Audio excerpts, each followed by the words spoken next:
Eu sou Cecília Camatsu, terapeuta energética, tenho 45 anos, moro em Campos do Jordão e já tive, sim, recentemente, o diagnóstico de TDAH. Na realidade, foi uma longa história. Eu considero que essa busca por esse diagnóstico veio da vida inteira. Desde pequeno eu sentia que tinha alguma coisa que estava diferente, que não funcionava bem.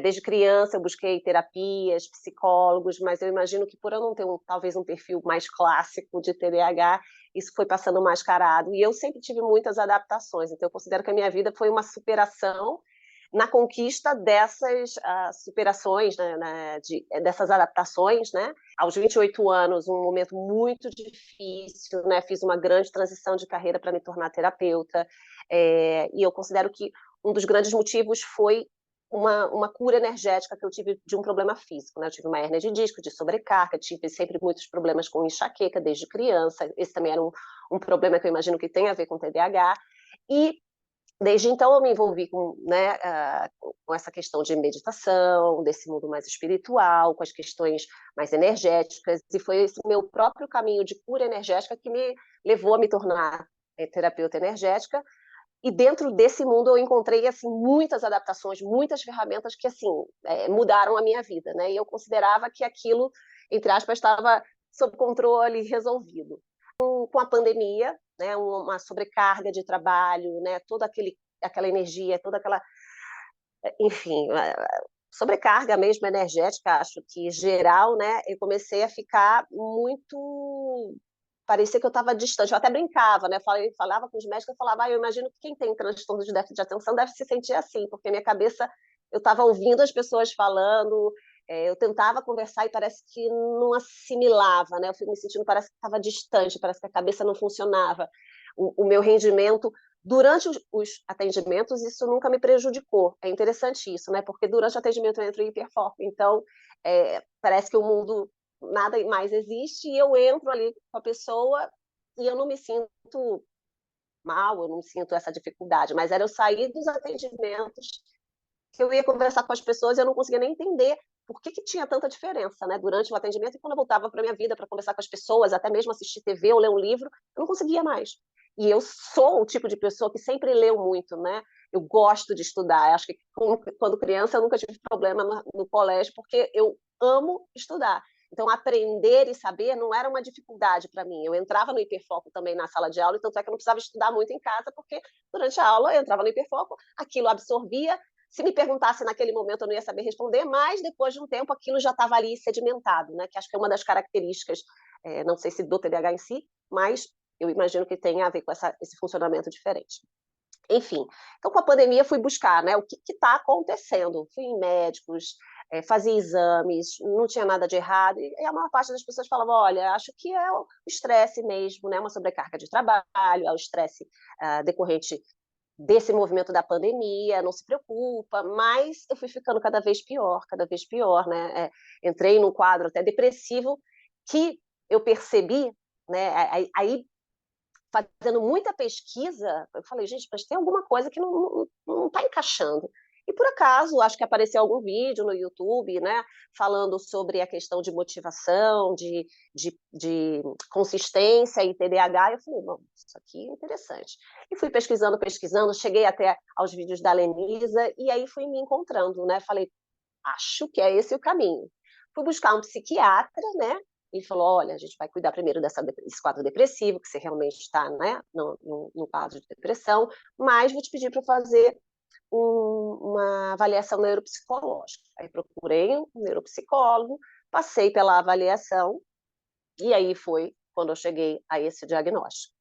E desde então eu venho nessa pesquisa, né, procurando compreender o que é o TDAH. Os vídeos da Lenisa, os atendimentos da Lenisa foram assim de extrema importância para que eu pudesse compreender, me reconhecer, ter as primeiras ferramentas para, dentro dessa nova forma de me enxergar, conseguir dar esses primeiros passos. E assim, eu agradeço muito mesmo a Lenisa pelo seu trabalho, né?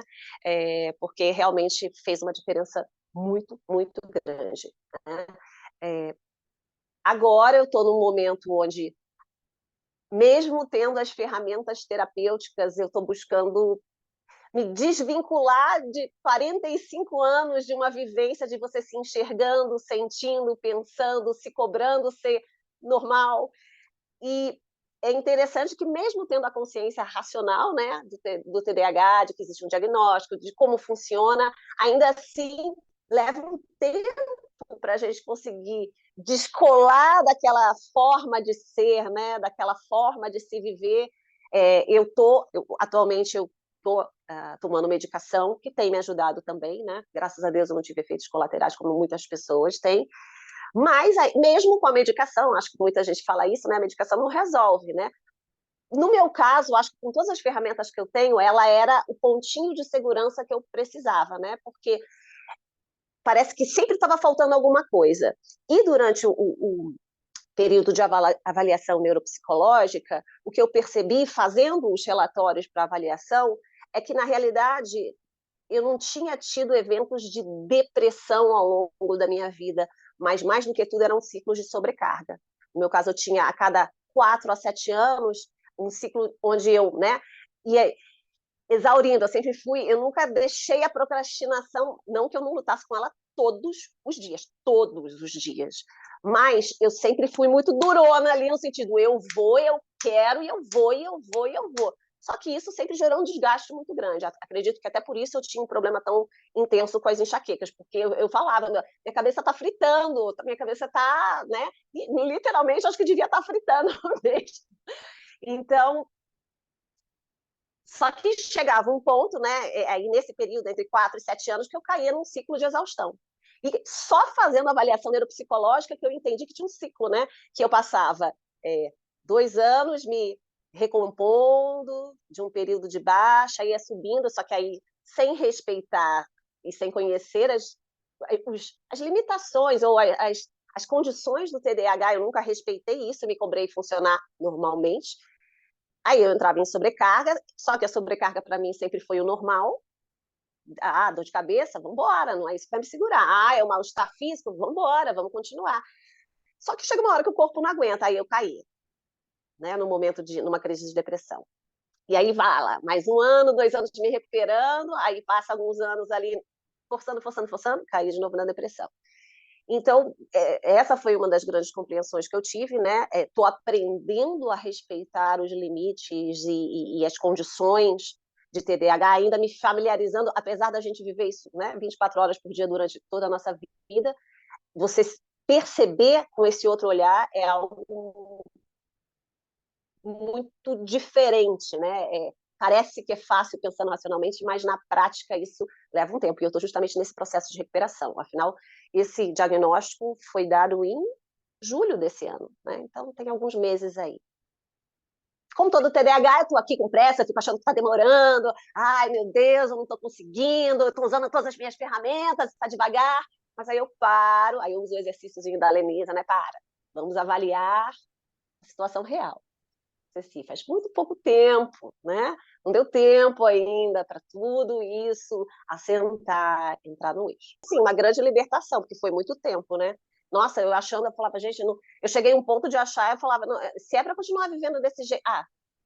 Uma coisa interessante que eu percebo é que parece que dentro da gente tem. Eu sempre brinco isso até nos atendimentos, né? A gente tem um pai interno, uma mãe interna e uma criança interna. E a minha criança sempre deu muito trabalho. Então, tem coisas muito peculiares, né? Do tipo, eu sempre fui uma pessoa extremamente desorganizada. Quando criança, eu levava muita bronca pela desorganização, sempre esquecendo as coisas, né? Perdendo as coisas. O horário nunca cheguei a ter muito problema, não.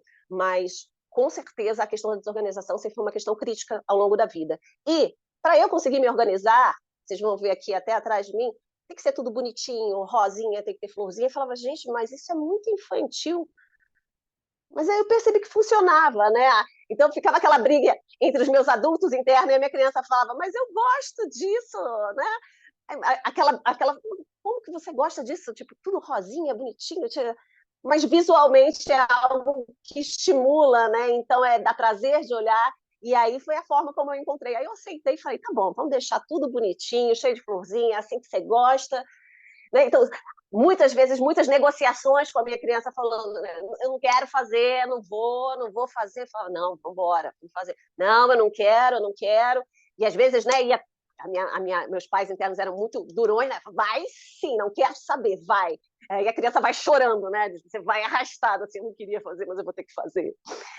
E chegou um momento, né? E assim, claro, tem várias negociações que funcionavam, né? Sempre procurei chegar no meio termo, né? Com esse eu chamava ela até de criança birrenta. Falava, meu Deus, mas como é teimosa e birrenta essa criança interna que você tenta de um lado, negocia, e ela é durona na negociação, tem que ser do jeito dela. Muitas vezes, chegou um momento, né, durante a pandemia, eu já estava cansada, que fazer essas negociações internas, que foi a forma como eu fui encontrando ao longo da vida, de conseguir fazer as coisas, eu falava, eu não tenho mais, eu sou aquela mãe que buscou de todas as soluções para essa criança, consegui muita coisa boa, mas eu estou num ponto de exaustão tão grande que eu não consigo mais, eu não tenho força para negociar, eu não tenho força para buscar mais recursos, porque eu estou muito cansada, né? Então foi pelo cansaço mesmo. Com certeza já me ajudou, como eu disse, né? A minha recuperação, né? O meu início de tratamento é relativamente recente, então eu venho num ritmozinho um pouco mais devagar, porém eu vejo essa solidez, utilizando as ferramentas, né? Uma das grandes dicas que a Lenisa assim iluminou e que vem me ajudando muito no dia a dia prático é identificar as crises do TDAH, né? Quando eu estou numa crise de hiperatividade, quando eu estou numa crise mais depressiva, como que eu lido com isso, né? E aí eu consigo me planejar e me programar melhor, porque como eu já sei que vai ser daquele jeito, né? E tendo as ferramentas eu já vou conseguir superar pelo menos grande parte daquilo, ou pelo menos já vou conseguir me programar e planejar e não vou ficar ali tentando, forçando, né? Que era o que eu sempre fiz. Aí gera mais frustração. Então, no nível prático, isso foi uma das coisas que eu acho que mais me ajudou, saber identificar as crises de TDAH, porque isso a gente não encontra em leitura nenhuma. As ferramentas práticas de organização, né? Principalmente quando a gente está ali muito perdido, eu vinha de um momento que eu estava muito sem saber onde eu estava. Então, as ferramentas para conseguir me organizar, confesso que assim, para planejar sou mais rápida, para executar está um pouquinho mais devagar, mas tenho conseguido sim, ainda assim. Talvez uma coisa importante também nesse momento é de respeitar, né? Porque às vezes a gente fica nessa ansiedade, nessa coisa do forçar, e eu vejo que para a execução, acho que talvez todo TDAH tenha um pouco dessa, né, lentidão, pelo menos de início, depois que engrenar vai. Mas respeitar, né? Eu estou procurando respeitar essa necessidade de um tempo para sedimentar tudo isso, né? Sedimentar esse novo momento, essa nova forma de me enxergar, sedimentar o aprender a utilizar de uma forma mais contínua essas ferramentas, até que elas se tornem a rotina. Então, ainda não se tornou tudo rotina, mas várias coisas já foram inseridas e já estão me ajudando muito. A gente que é TDAH muitas vezes se sente um tanto quanto sozinho, diferente, né? E esse apoio de quem entende de fato o que é, como se sente, e as necessidades e aquilo que funciona é essencial. Já é preciso um esforço com ajuda. Sem ajuda, às vezes eu imagino que seja quase que impossível, né? É claro que com força de vontade a gente consegue, mas a gente sabe que a força de vontade para um TDAH, ela às vezes até atrapalha, porque a gente força demais. Então, esse auxílio, todas as dicas, toda a vivência da Lenise, principalmente toda a sensibilidade que ela traz, né? Todo o acolhimento que ela traz, são de extrema importância e trazem uma base muito sólida para um novo momento e para uma nova realidade.